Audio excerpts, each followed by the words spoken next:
Josh, thank you so much for joining me, and congratulations. You're now one step closer to living that NFL dream. You just signed a free agent contract with the Los Angeles Chargers the Sunday after the NFL draft. How surreal have the last week and a half been for you? It's been crazy, I tell you. We were sitting there watching the draft, and we went into the draft, kind of knowing what to expect if we did go free agency, and we just had to stay positive throughout the entire thing because it's a long process. I mean, on Saturday I think it was like 7 hours of just watching it. So when we finally got to Sunday, we remained confident, and then once it was over, I went up to my room, and then my agent called me, and then the first thing he said was, "Congratulations, you're going to LA." And I was super shocked, and I didn't really believe it at first. I was like, "What?" I was like, "What?" And then he told me the news, and we were just super excited. And I went downstairs, told my family, and everybody was screaming. Super cool stuff. You mentioned how it was a long process. What was the range of emotions you experienced from day one of the NFL draft to those last 20, 25 minutes following the end of the draft when you got that phone call?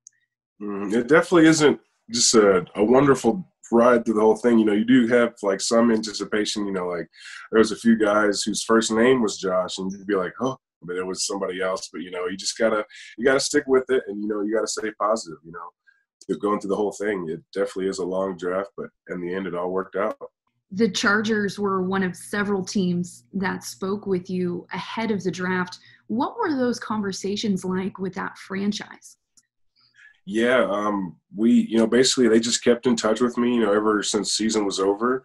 Obviously, and then when they found out that pro day got canceled, they just said, stay working, keep your cardio up, keep the strength up, and that's what I did. And we just kept on moving forward. And when they finally called my agent, and then agent called me, I was just super excited. And then I got to speak with their O-line coach and a few player personnel guys, and they were just super excited to have me on the team. And they're pretty eager to get us all out there, hopefully in the next month or so.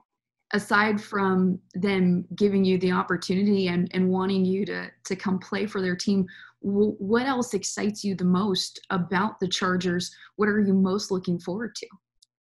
Really, it's just another opportunity to play football because, my agent said something to me that was really just stuck with me is once college football is over, you're not guaranteed or even promised to ever put on pads again. So just the opportunity to keep doing what I love, keep playing football, and get to experience a whole nother group of guys, and that camaraderie is very, very exciting. And it just makes me that much more eager to get out to LA.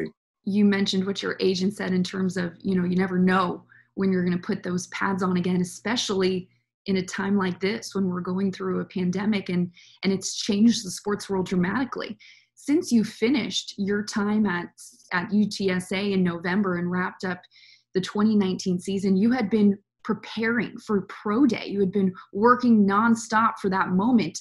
How frustrating was it to know that you weren't going to have that final chance to perform in front of scouts?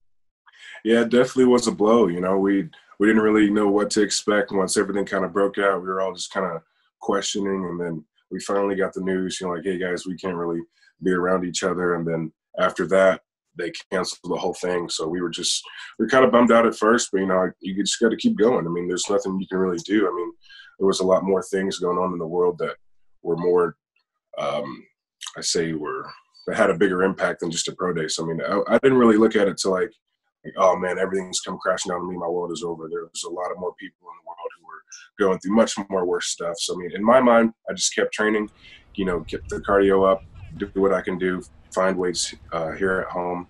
And I was talking with my agent about it. And pro day, in a sense, it might be a little different for O-linemen. I mean, it can't really hurt you in a way as much, I feel like, when you're an O-lineman because most of the time when a scout goes to a pro day, his mind is probably already made up before, he sees you perform. It's just kind of like icing on the cake. But that's for O-linemen.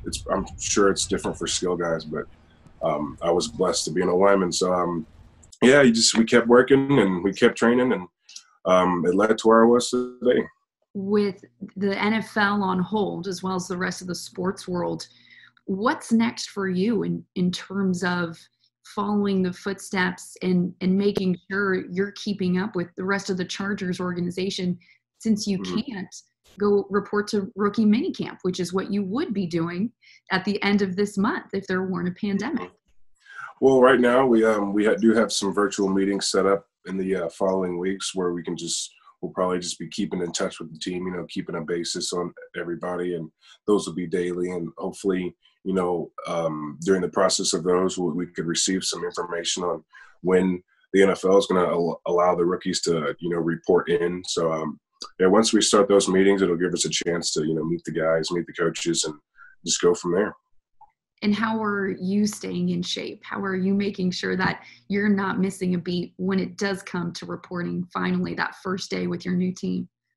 Every day, just, I have a little routine that I can follow as I do some technique work and some cardio work. And I got some weights here at the house that I can use. You just got to find ways to stay active, invent stuff. I unscrewed a broomstick the other day and put it between two really huge tires and was using that for some weights. And you just got to find ways to stay active. And if you can do that, then you'll be all right. Adversity has been nothing new for you. Coming out of Zionsville in high school, you had one college offer in Dodge City Community College. But that community college set the blueprint for you for your next step at UTSA. And UTSA was the blueprint for you now trying to make it to the NFL. How much has your journey prepared you for this moment in your career? Yeah, looking back to, coming out of high school, it definitely, shapes who you are as a man today because, when you go into junior college, your odds are you're going to be a long way from home, and it's going to be either a small town or definitely a small school. So I had to go to Kansas with the mindset, hey, I'm not going to be here that long. It might not be the greatest, first year and a half of a college experience, but I'm here to, get that D1 offer. And I kept that in the back of my mind throughout the entire time. And I stayed humble, and that's what ended up happening. And when I finally got the call to go to UTSA, that was a huge relief. And I knew that this was the next step in the long journey ahead down the road. What has been the biggest lesson you've learned over the course of your football career that you feel will prepare you and play a factor the most as you enter this most challenging part of your career? Definitely taking care of your body. I've learned that over the years, this sport really wears down your body. And I remember going back into those high school days, I'd come off practice, go home, then eat and play video games. I wouldn't go to the training room or nothing or ice down. And I look back and wish I would have done that, because when you get to the next level in college, they force you to take care of your body, and you start to realize how important it is, if you want to play at your peak level. And so going to the training room and talking with them and telling them, what's aching, what's paining, and icing down wherever you can, wherever's sore. And to me, that's like one of the most key things. It probably is the key thing in playing football, because your body, that's your resume, and that's what you gotta work with. So taking care of your body is huge part in being a successful football player.